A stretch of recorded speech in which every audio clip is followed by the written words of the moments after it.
Jimmy Fallon may be a master of comedy, but Blake Shelton is a master of the voice, and he wasn't about to be fooled by the late-night host prank. In an episode of the show, Fallon decided to surprise the coaches by secretly auditioning for the show. Disguised as an anonymous contestant, he took to the stage to perform Michael McDonald's 1982 hit, I Keep Forgettin'. Every time you're near? Fallon, always committed to the bit, even forgot a few lyrics to stay true to McDonald's signature sound. His uncanny impersonation quickly won over Kelly Clarkson, who was the first to hit her buzzer, followed closely by Niall Horan and Chance the Rapper. Chance's reaction was particularly priceless. After turning around and realizing it was Fallon, he let out a scream and dramatically jumped back in his chair. But there was one coach who remained completely unimpressed, Shelton. He never once reached for his buzzer. Fallon, determined to get Shelton to play along, took matters into his own hands. He crossed the stage and physically pressed Shelton's button, forcing his chair to turn around. As soon as Shelton realized what had happened, he burst into laughter. He exclaimed, "You can't do that. You broke the rules," as reported by Entertainment Weekly. Despite the comedic chaos, Fallon had a heartfelt reason for pulling the prank.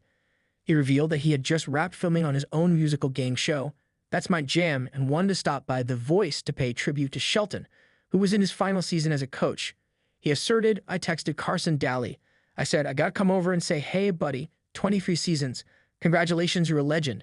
But Shelton wasn't about to let Fallon off that easy. He explained, "I was like, I know what's going on here. There's no way I'm hitting my button." Later, in a confessional, Shelton made his stance even clearer. "It didn't take me long to figure out that it was Jimmy Fallon, and there was no way I was gonna hit my button. He does not deserve a chair turn on this show." Jimmy's impersonation is the equivalent of walking up to Michael McDonald in the face as hard as you can. This wasn't the only prank Fallon pulled on the show. In another hilarious moment, he disguised himself in the audience wearing a gray beard and sunglasses and interrupted host Carson Daly with a question. "Is this the part of the show where you take questions from the audience? I have a few questions for everybody, as reported by People magazine." He further inquired, "I wanted to know if the winner of the show get to go on tonight's show starring Jimmy Fallon because that's a quality program. He's a good guy. I think that would just be great for the winner. I'd be a treat for the winner if they could go to New York City." The bit escalated when Fallon made his way to the stage and performed Tony Bennett's I Left My Heart in San Francisco. This time, he was met with cheers from the coaches.